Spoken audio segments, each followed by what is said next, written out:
Nung lolo niya, ano daw pangarap niya. Sabi niya, lolo, ano daw siya. Nurse daw siya para siya na lang mag-alaga.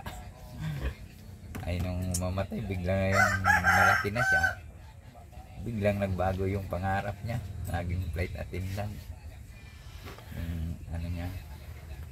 Dati talaga, ano yan, nurse ang gusto niya. Kasi siya daw mag-aalaga kay lola niya, kay lolo niya. Tapos Tagal sa pa. amin daw pag tumanda.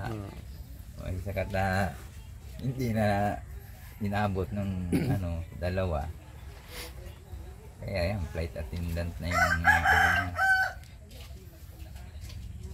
Kaya sabi ko sa kanya, sikap ka para maabot mo yung pangarap mo. Kasi yan lang naman, ano, kahit pa, sabi ko, kahit anong hirap, makakaya mo yan. Kasi nung, ano po, pero yung kahit hindi wala pa po yung Kalinga, talagang yan ang pangarap niya. Kasi ang balak namin talaga, doon siya sa Legazpi Maan, kasi mas malapit-lapit po yun ay. Saka doon, sa college po, mayroon siyang, ano siya sa, bayaran po sa school. May libre pong school doon kaya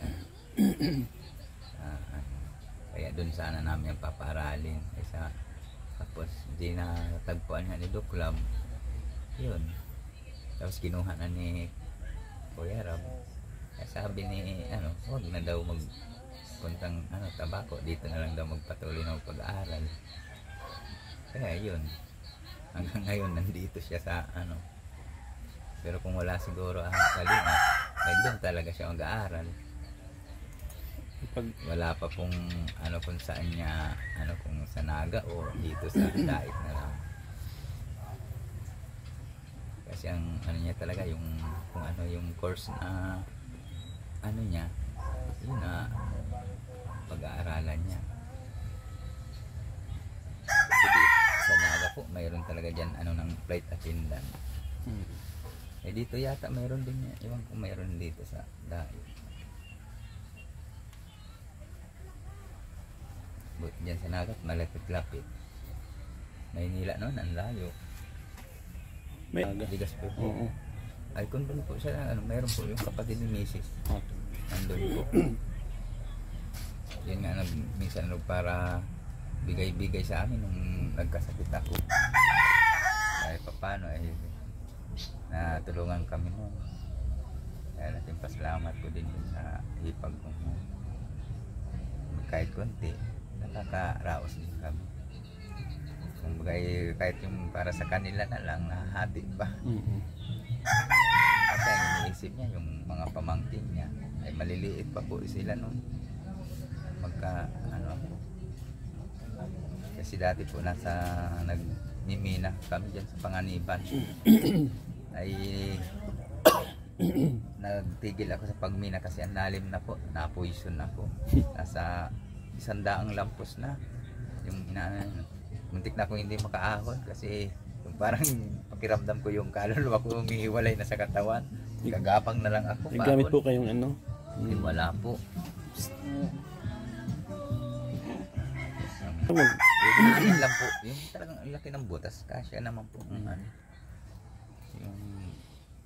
balon talaga yung ano, hindi naman yung sa tubig.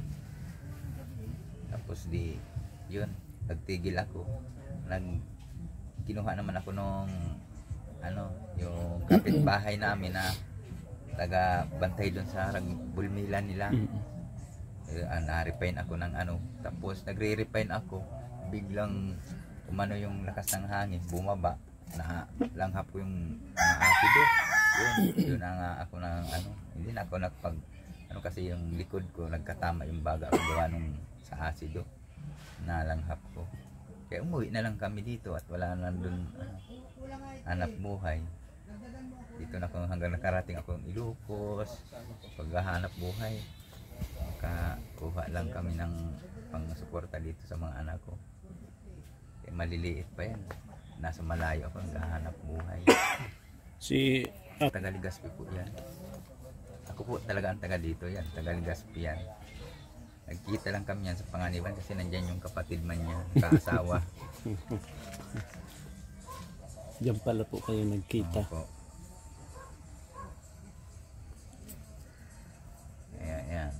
ano kami. Kaya nga ito nagka-problema kasi nag-uwi kami doon kanila ano na kaya na ang birth certificate niya ni Yancy walang hindi pa siya nakaano duman sa kasal namin kasi nanganak na siya, hindi pa kami kasal kasi bawal sabi ng papa ko kasi bawal daw magpakasal ng buntis. Yun na naman ay sinusunod namin. Yun, di pa kapanganak niya saka kami nagpakasal.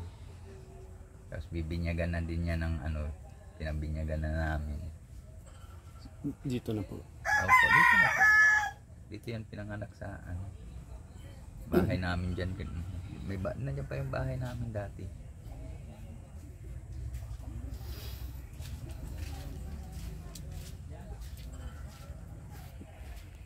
Yun, kaya nga nagka-uwi ako kasi yung trabaho doon ay mura lang naman yung halos mahal ng mga bilihin yung sahod ng construction. Kaya mura-mura. Kaya ang gawa ko na overtime, puro overtime lang ako.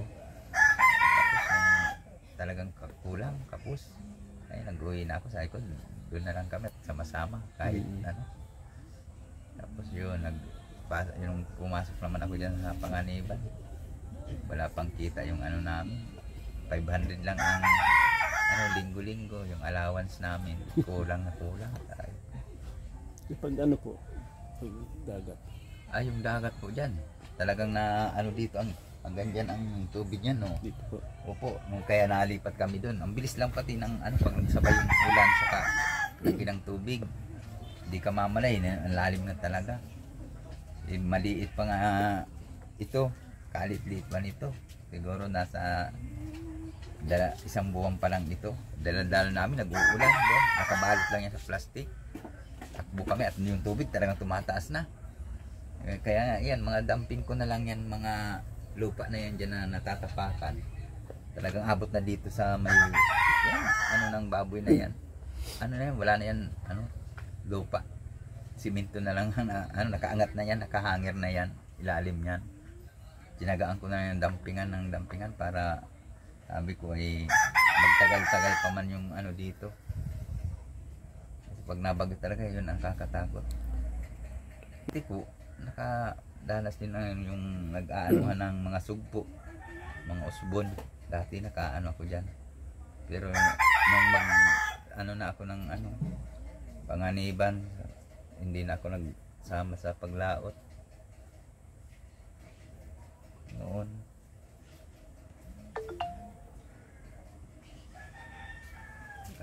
Danas din ako dyan.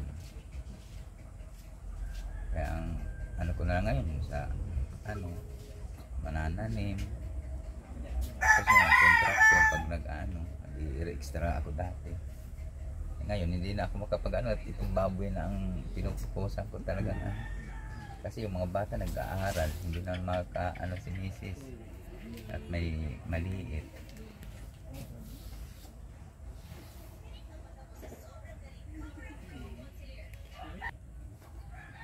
Okasyon. Kung kami ngayon siguro nag-aaral na kung dito lang. Iba naman po dun, hindi naman namin alam kung sila naman po may kung nila. Basta sabi daw po susundin siguro tanghali siguro. Kaya mga hapon ang mga alas 3 na yun.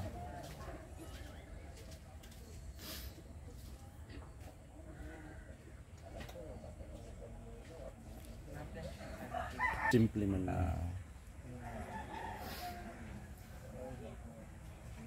Kaso lang, siyempre, kakahiya dun sa, kasi, first time mo, ka sa maraming tao, bagong mukha,